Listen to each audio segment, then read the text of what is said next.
সবাই মিলেমিশে কাজ করার মধ্যে এক ধরনের প্লেজার কাজ করে। একসাথে গান শুনতে শুনতে আড্ডা দেওয়ার ফাঁকে ফাঁকে হচ্ছে কাজগুলো সেরে নেওয়া যায়। আর এই ধরনের কাজগুলো করতে বরাবরের মতো আমার খুব ভালো লাগে। আমাদের স্কুলে প্রায় সময় হচ্ছে অনেক ধরনের প্রোগ্রাম হয়ে থাকে। তো প্রোগ্রামের আগে আমরা হচ্ছে সবাই একসাথে মিলে স্কুল ডেকোরেশনের জন্য বিভিন্ন ধরনের কাজগুলো করে থাকি।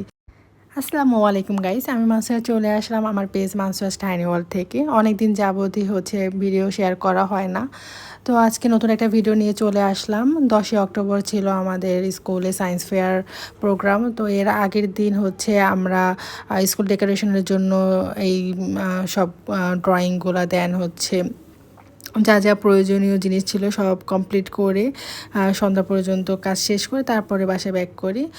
আর স্টুডেন্টরাও হচ্ছে সায়েন্স ফেয়ারের জন্য প্রজেক্ট রেডি করতেছিল ক্লাসে। সেদিন কোনো ক্লাসই হচ্ছিল না, আর আমরা হচ্ছে স্কুল ডেকোরেশন করার জন্য বাকি কাজগুলো করতেছিলাম। গ্রেড 5-এর বাচ্চারা এদিকে হচ্ছে দেয়ালিকার কাজ করতেছে।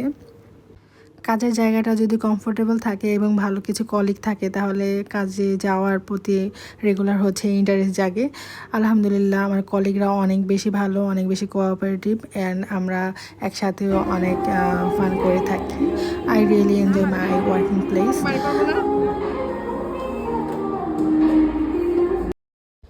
বাহিরে হেভি রেন হচ্ছে, দেখতেই পাচ্ছেন। তো আমাদের হচ্ছে ওয়াল ম্যাগাজিনের কাজ শেষ, বাকি যে কাজগুলো ছিল সেগুলো মেল টিচাররা করতেছিল। কয়েকজন কলিগ মিলে আমরা স্ন্যাক্স করার জন্য চলে আসলাম স্কুলের পাশেই তুরজাজ কিচেনে। এখানে হচ্ছে আমরা স্ন্যাক্স করব। তো আমরা হচ্ছে মোমোস অর্ডার করি আমাদের জন্য। মোমোস অ্যাজ ইউজুয়াল আমার অনেক পছন্দের একটা স্ন্যাক্স আইটেম, আর এখানকার মোমোটা অনেক টেস্টি। আর সাথে মিটবল অর্ডার করি, কফি। তো বিকালে নাস্তা করার পর হচ্ছে বাসায় ব্যাক করি। পরের দিন যেহেতু মর্নিংয়ে আবার প্রোগ্রাম স্টার্ট হবে, এই কারণে হচ্ছে আমি আর্লি ঘুমিয়ে পড়ি। আজকে ভিডিও এই পর্যন্তই। Hopefully you enjoy it.